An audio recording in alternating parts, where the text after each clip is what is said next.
notre conseil d'agglomération à vous réunir ici à la salle des Forges, lieu d'installation du conseil d'agglomération pour une soirée devant, nous aurons à délibérer devant 88 élus, dont représentons 57 communes du territoire de Guingamp pour l'agglomération. Donc d'une certaine manière, si vous vouliez passer un message à l'endroit des élus locaux de notre territoire, d'une certaine manière, c'est effectivement un choix judicieux.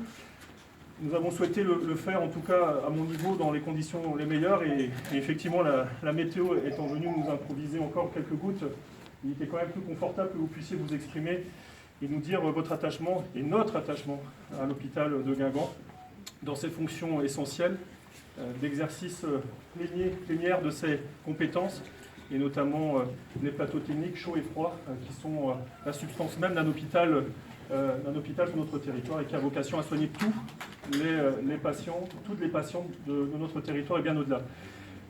Je ne dirai pas plus, je sais qu'il y a des expressions d'organisations syndicales et de professionnels qui sont prévues, et vous souhaitiez vous adresser à nous, élus locaux. Donc c'est le moment à vous de vous exprimer et de passer ce message qui sera public, puisque d'une certaine manière, la presse étant là, elle relaiera effectivement vos inquiétudes qui sont nos inquiétudes également. Nous avons été plusieurs élus déjà à pouvoir le dire sur la place publique, et il faudra en tout état de cause une action solidaire des élus, des agents, des représentants des syndicats, mais également de la population pour manifester notre attachement à un hôpital de plein exercice. Mais la parole est à vous, donc je ne sais pas qui doit prendre en premier lieu la parole. Et bon, pour le comité de défense santé du pays de Guingamp, parce que nous étions mobilisés dès 2018, inquiets quand les premiers bruits commençaient à circuler, et nous avons évidemment entendu des appels au calme à l'époque et tout, et nous avons bien fait de ne pas écouter ces appels au calme parce qu'il y avait quand même péril dans la demeure. Et à nouveau, on a entendu ces bruits et on se dit que le danger n'est pas si loin que ça. Il y a à nouveau un risque, non seulement pour la maternité, mais pour la chirurgie. C'est un des scénarios. Oui, un des scénarios.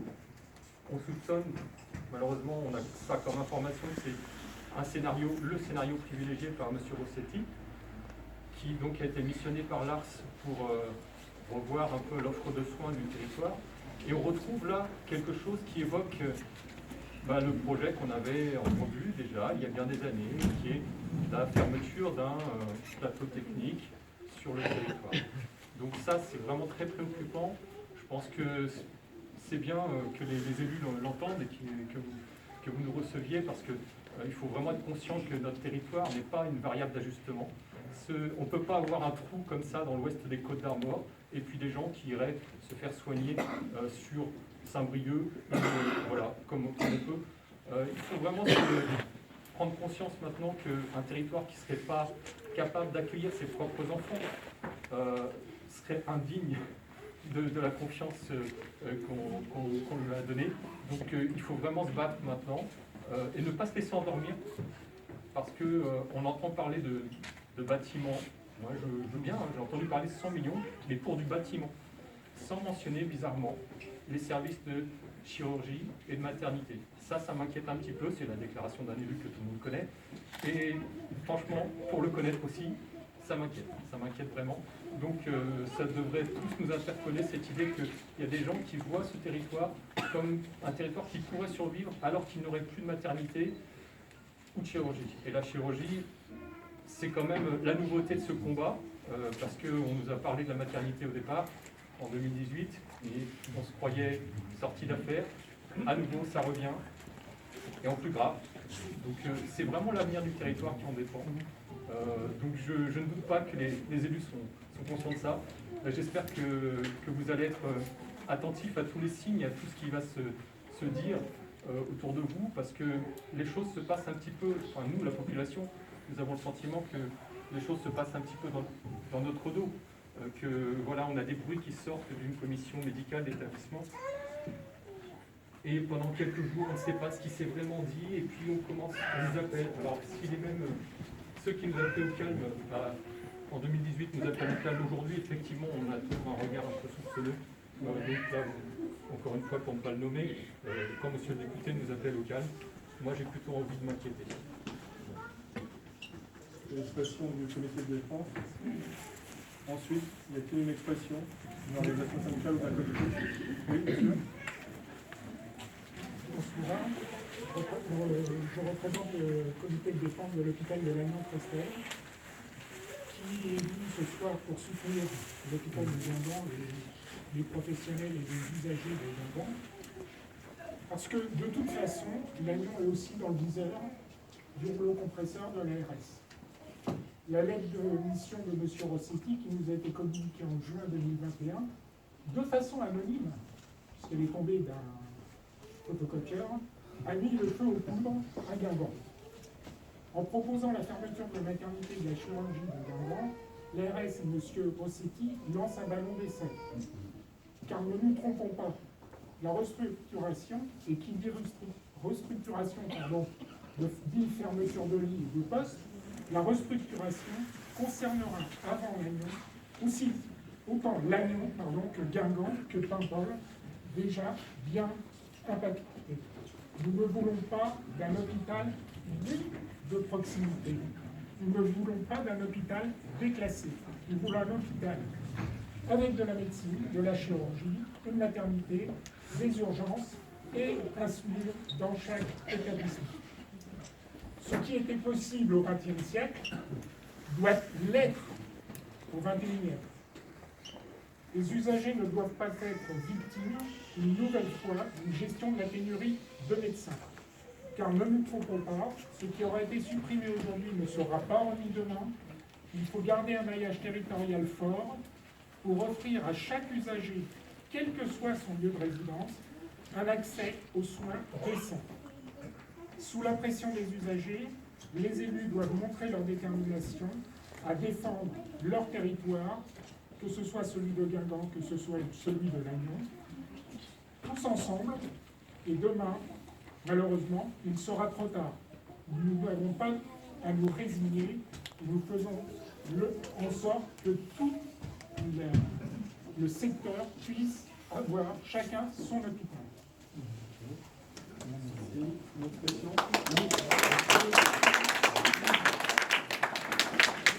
Oui, pour la CGT de l'hôpital de Guingamp, Vous pouvez baisser le masque. ouais, non. C'est une question de vous parler fort. Je vais essayer de parler fort. Très bien, merci. Merci. Donc, on voulait juste vous alerter et connaître votre position, qu'on ait une position claire et bien précise de tous les élus du secteur, sachant que au niveau de l'hôpital, le scénario de la fermeture du plateau technique, c'est-à-dire maternité et chirurgie, est un scénario plausible qu'on a entendu. Le directeur nous a répété vendredi dernier. Vous avez dit que c'était un scénario qui était à l'étude. Voilà, donc c'est pas des on-dit, c'est vraiment quelque chose de bien concret.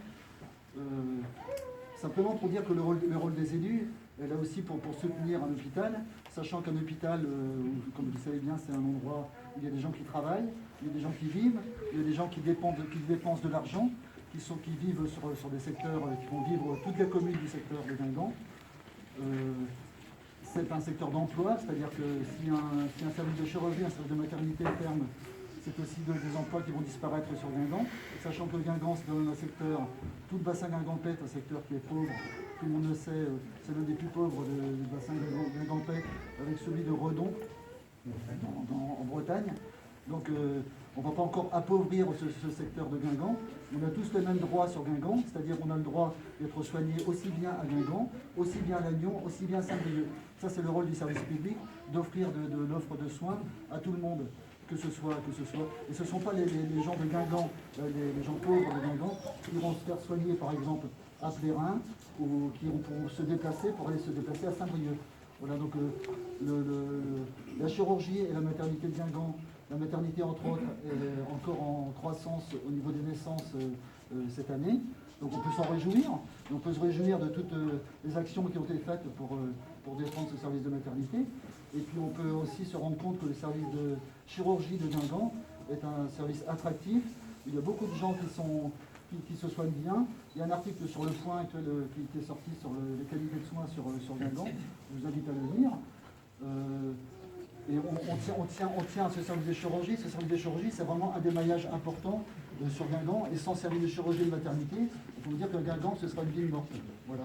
Et on tient vraiment à ce que vous vous positionniez bien clairement sur le devenir de la chirurgie, du plateau technique et de la maternité. Voilà. Les urgences. Les urgences. La CGT, après, est-ce qu'il y a... Alors, très rapidement, pour le syndicat Sud Santé Sociaux, c'est vrai que nous sommes très inquiets par rapport à la situation. Pour la bonne raison, c'est... Pour nous, il est indispensable d'avoir une vue d'ensemble de ce qui se passe réellement sur les Côtes d'Armor. Et il n'y a pas que Guingamp qui est concerné, il n'y a pas que Lannion, Saint-Brieuc, il y a aussi ce qui se passe de l'autre côté des Côtes d'Armor, du côté de Dinan. Et on s'aperçoit que M. Bruno Rossetti a été mandaté par la RS Bretagne justement pour redéfinir le maillage de l'offre de soins, que ce soit à l'est et que ce soit à l'ouest des Côtes d'Armor. Ce qui veut dire qu'après décision, après réflexion, ça sera la perte de 2 plateaux techniques qui seront effectifs sur l'ensemble des Côtes d'Armor. Donc c'est pour ça que nous rejoignons les collègues des différents comités de défense, du collectif maternité, nos camarades de la CGT, de la CFDT, pour vous inviter à vous positionner d'une manière on ne peut plus formelle et stricte quant au scénario qu'on nous annonce comme plausible, mais qui est d'ores et déjà, en ce qui nous concerne, une réalité. C'est-à-dire qu'on a remis en ordre de marche un processus qui avait été stoppé en 2018 suite on va dire, au fait que l'équipe de France ait gagné la Coupe du Monde. Mais le fait est, c'est qu'à l'heure actuelle, je suis désolé de le dire, mais l'hôpital de Guingamp, ça a toujours été le vilain petit canard du GHT. On fait, sans vouloir nous jeter des fleurs à outrance, on fait toujours plus, avec toujours moins de moyens. Parce que tout simplement, la qualité de soins qui existe à l'hôpital de Guingamp ne tient qu'à la bonne volonté et à l'abnégation au final des agents qui le composent. Et c'est pour ça, nous sommes effectivement très inquiets, parce que ça impactera l'intégralité de l'offre de soins, ça aura forcément des répercussions sur beaucoup de choses, y compris sur les services de premier secours, comme les pompiers. Si les pompiers, s'il n'y a plus de plateau technique à Guingamp, ça fera comme à Paimpol. C'est-à-dire que les pompiers transporteront, pour les interventions chirurgicales ou les urgences, à Saint-Brieuc ou à Lannion. Donc ça veut dire qu'il y aura moins d'ambulances disponibles de premier secours sur site. Ça voudra dire qu'il y aura un balai incessant d'ambulances blanches aussi, comme c'est le cas à Paimpol, pour emmener les patients vers les centres de référence. Au final, ce qu'on nous propose, c'est ni plus ni moins une hyper-centralisation de l'offre de soins, où les grandes et moyennes agglomérations auront un panel absolument hallucinant de moyens pour se faire soigner, et les gens, entre guillemets, de la terre du milieu, on est les laissés pour compte. Que deviendra, par exemple, si le plateau technique s'en va de l'hôpital de Guingamp, que deviendra l'IRM mobile, qui est point commun avec les pays de Morlaix? Que deviendra l'unité de soins continus? Que deviendra la chirurgie? Si on n'a plus de chirurgie chaude, comment ça se passera pour les gens? Etc., etc. Donc voilà, merci à vous de nous accorder du temps, de nous avoir écoutés, et on reste disponible si vous voulez en échanger avec nous.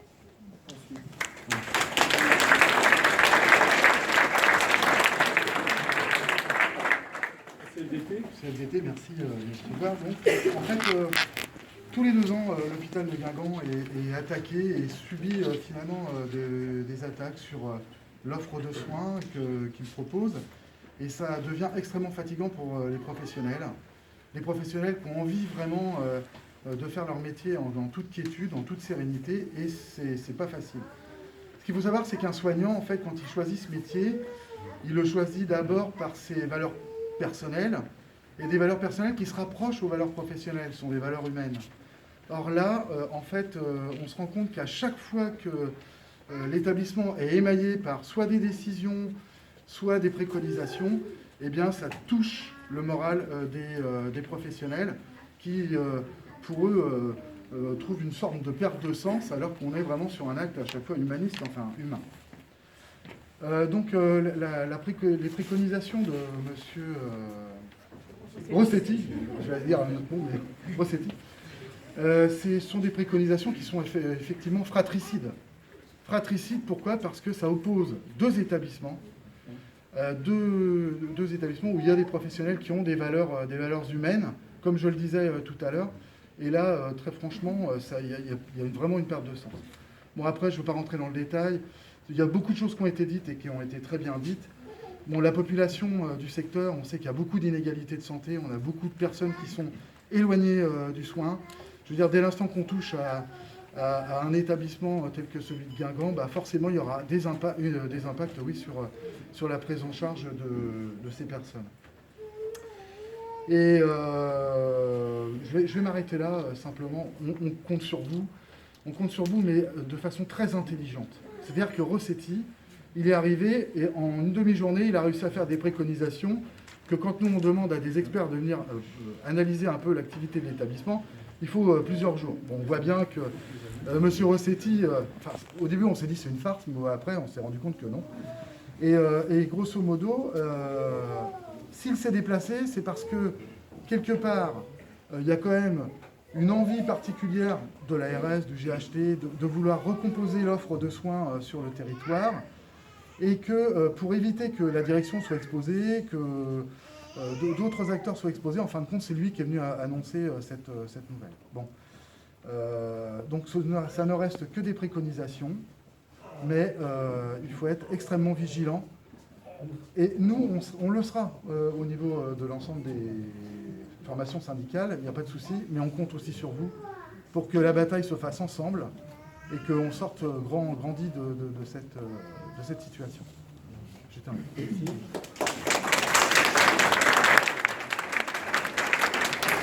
Est-ce qu'il y a d'autres personnes qui souhaitent s'exprimer en dehors des élus, bien entendu, là pour l'instant? Une dernière chose, pour oublier de préciser tout à l'heure, ce scénario qui nous arrive dessus, il ne vient pas de nulle part, c'est la déclinaison locale des hôpitaux de proximité. Donc le gouvernement voit ça comme la labellisation de 600 hôpitaux de proximité.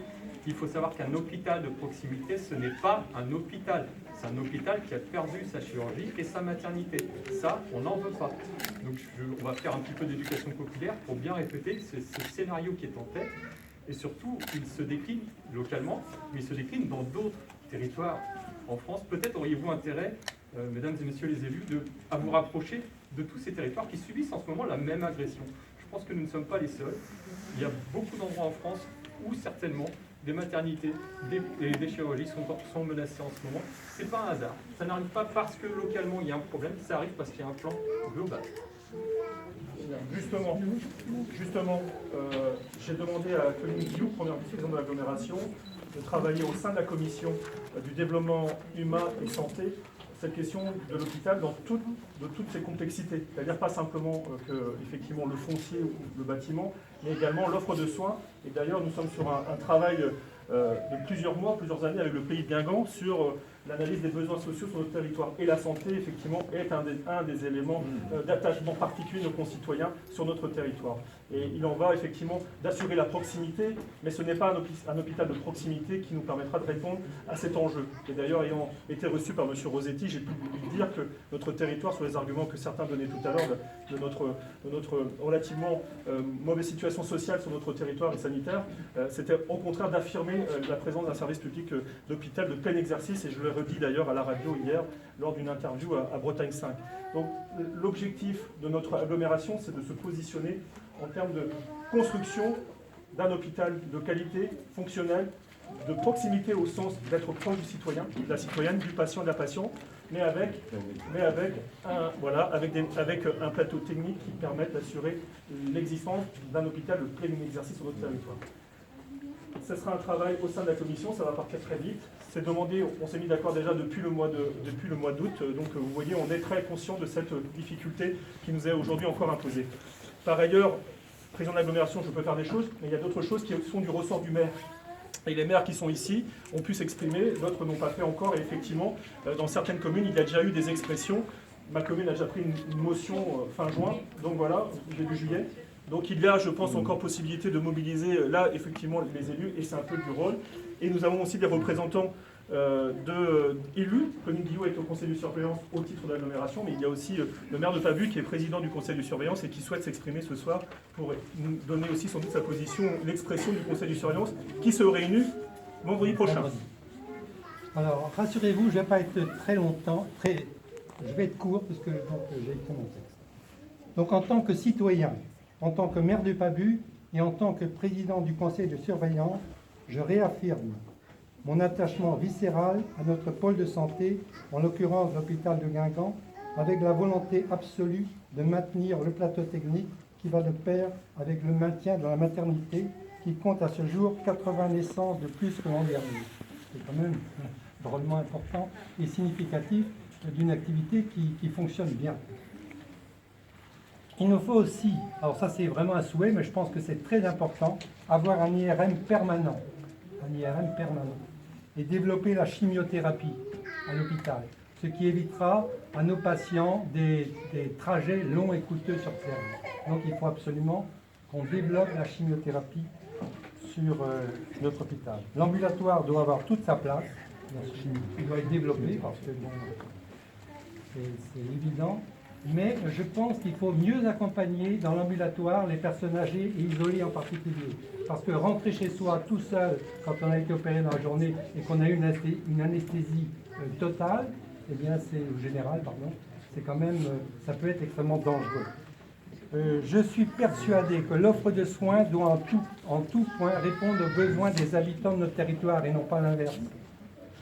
C'est pas l'offre de soins, elle doit répondre aux habitants, aux demandes de nos habitants. Dans le cadre d'un hôpital de proximité. Bon, il y a proximité, mais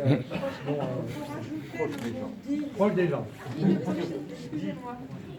Pour faire la différence entre l'hôpital de proximité que tout le monde qualifie dans le langage commun, il vaut mieux dire l'hôpital dit de proximité, et du coup ça fait vraiment référence au décret de 2017. Hein, et comme ça tout le monde est d'accord. Voilà. C'est juste une parenthèse, et c'est ce que le président du comité de défense de Paimpol vous aurait dit s'il avait été là, puisque c'est un ancien et il a vécu Paimpol. C'est ce qui s'est passé. Tout le monde voulait un hôpital de proximité à Paimpol. Et puis ils ont commencé à dégommer les services. Et comme par hasard, c'est à ce moment-là, bien avant que dans le sud de la France, à Saint-Afrique, s'est créée la coordination nationale des hôpitaux et maternités de proximité au sens au sens commun du terme. Et quand ils ont vu que ça avait un impact au niveau des ministères, que ça avait un sens pour la population, ils se sont appropriés le mot et ils ont fabriqué l'hôpital de proximité que nous on appellera dit de proximité. C'est une parenthèse, je me tais. Merci pour cette solution. Donc je suis aussi persuadé qu'ensemble nous devons mieux travailler avec les médecins généralistes pour éviter trop de files de patientèle, parce qu'on sait bien qu'il y a de la file de patientèle. 436 millions d'euros sont fléchés dans le cadre du Ségur de la santé sur la Bretagne, dont, voilà ce qu'on me dit, 120 millions pour l'hôpital de Guingamp. Alors, ça c'est quelque chose de tout à fait personnel, mais enfin, je le dis quand même. En tant que maire de Pabus, je milite pour une reconstruction sur place, parce que je veux éviter une friche, sachant que l'hôpital dispose aujourd'hui de plus de 10 hectares sur Pabus, et que si l'hôpital ne rapporte rien à la commune, absolument rien, puisqu'il ne paye pas de taxe foncière, par exemple, il y a quand même toute une économie autour d'un hôpital. Il y a des nourrices, il y a des commerces, il y a pas de choses. Voilà. Et puis, je pense qu'on peut le faire, enfin, on verra. Alors, on doit se mobiliser, on doit être unis, et puis je suis persuadé qu'on gagnera un combat qui mérite d'être gagné. Merci.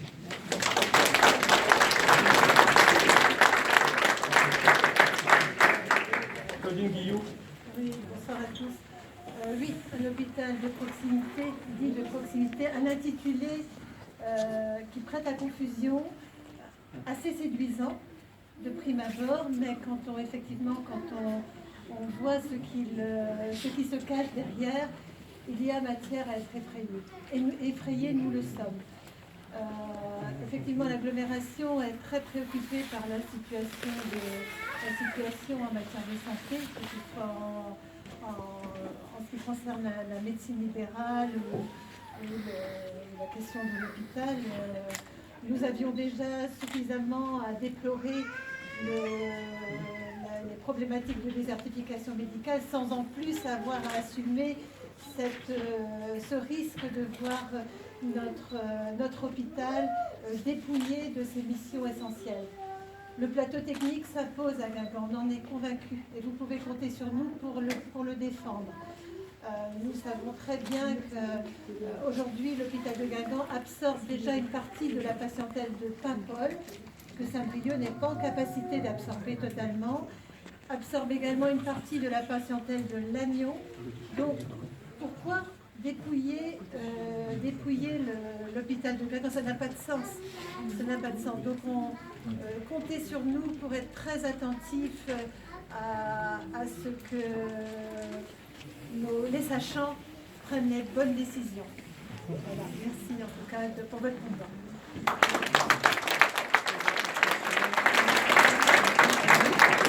Y a-t-il d'autres élus du territoire qui veulent s'exprimer? Il n'y a pas d'aspect tutélaire du président de l'agglomération. Ici, vous êtes devant aussi des maires du territoire, donc c'est important que les maires puissent s'exprimer, ou que les conseillers délégués puissent s'exprimer. Philippe Le Goff. Je vais vous dire un petit mot en soutien. Je sais que globalement, quand on est dans ce contexte-là, il y a de toute manière un côté anxiogène qui prend le pas. Et aujourd'hui, on sait combien vous êtes, et les uns et les autres, investis dans la question des soins pour l'ensemble de nos concitoyennes et nos concitoyens. Vous dire qu'effectivement, je ne crois pas et je n'imagine pas refaire une carrosserie neuve avec un nouvel hôpital et pas de moteur dedans. Ça n'a pas de sens. Et aujourd'hui, lorsqu'on sait qu'on décède plus tôt quand on est en lisière de département, lorsque l'on est dans des zones éloignées, ce sont les chiffres qui le disent, on a un devoir de dire haut et fort qu'un hôpital à Guingamp rend des services à une population départementale éloignée des soins. Donc je crois qu'aujourd'hui, c'est véritablement le message qu'on est plusieurs à vouloir porter auprès de nous. Je crois qu'on défendra ça. Je suis persuadé aussi à un moment donné qu'il est quand même assez temps d'alerter sur la question de la démographie médicale et de se dire comment aujourd'hui peut-on faire en sorte pour que la ressource médicale vienne sur l'ensemble des territoires. Et là-dessus, ça pose une vraie question qui me semble important de traiter, parce qu'on ne peut pas à chaque fois venir dire aux gens des territoires, eh bien écoutez, on ne fera pas de plateau technique parce qu'on ne trouve pas de chirurgien, on ne trouve pas d'anesthésiste, on ne trouve pas de médecin. Je crois que le problème est ailleurs, c'est comment est-ce que l'on fait pour que les médecins, les chirurgiens, les anesthésistes, l'ensemble de ces personnels qui aujourd'hui sont dits en pénurie, viennent sur les territoires comme les nôtres pour continuer à remplir ce qui est une politique publique. Et une politique publique de santé, c'est une politique publique qui ne laisse personne au bord de la route à côté du système.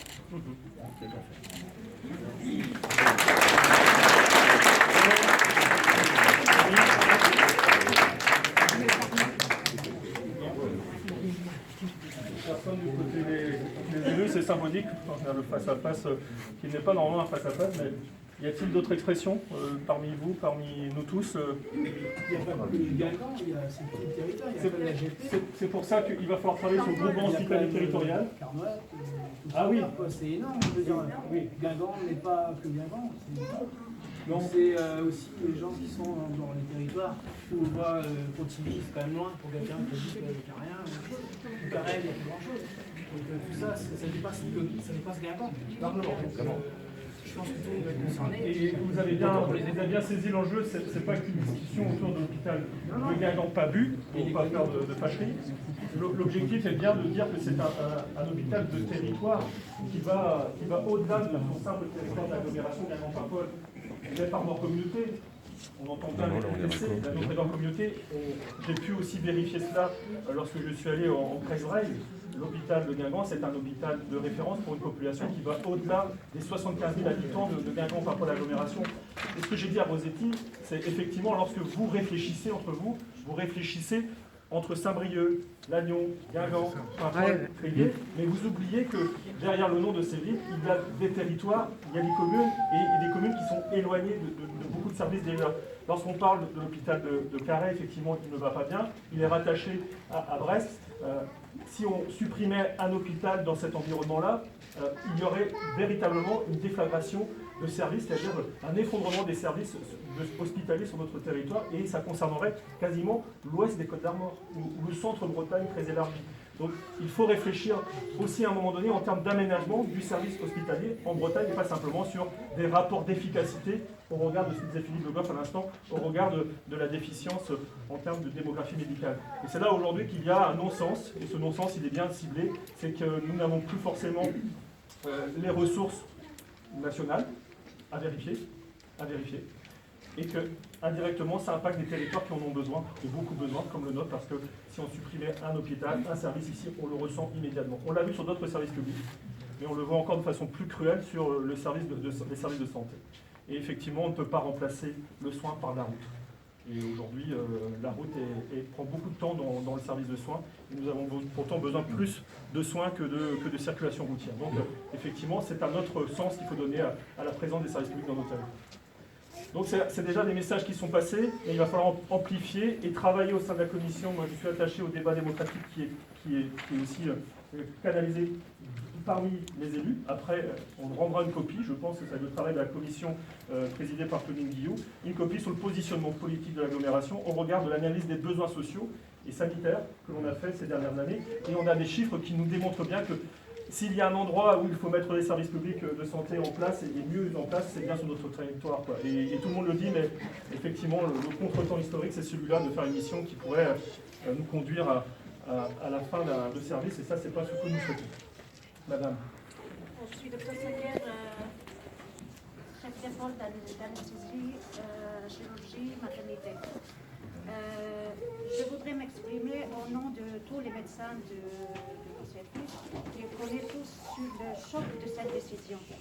Parce qu'en fait, c'est parce que ça a été vendu. Au début, on partait pour un nouveau hôpital. Ça fait un an depuis que vous avez parlé de nouveau hôpital. On s'est lancé dans un projet médical sur lequel il y avait les plateaux techniques, il y avait la maternité. Donc on était très loin de ce choix-là. Quand on a rencontré M. Rossetti qui nous a fait comprendre qu'il n'aura jamais contre notre avis à nous tous. Alors que la décision qu'il a prise, c'était contre nous tous. C'était pas la peine de discuter pendant des mois et des mois avec tout le monde, si à la fin il va, dans sa décision, compter sur la géographie qui existait depuis toujours. Depuis mon arrivée à l'hôpital, là, ça fait 6 ans, et j'entends que l'hôpital va fermer.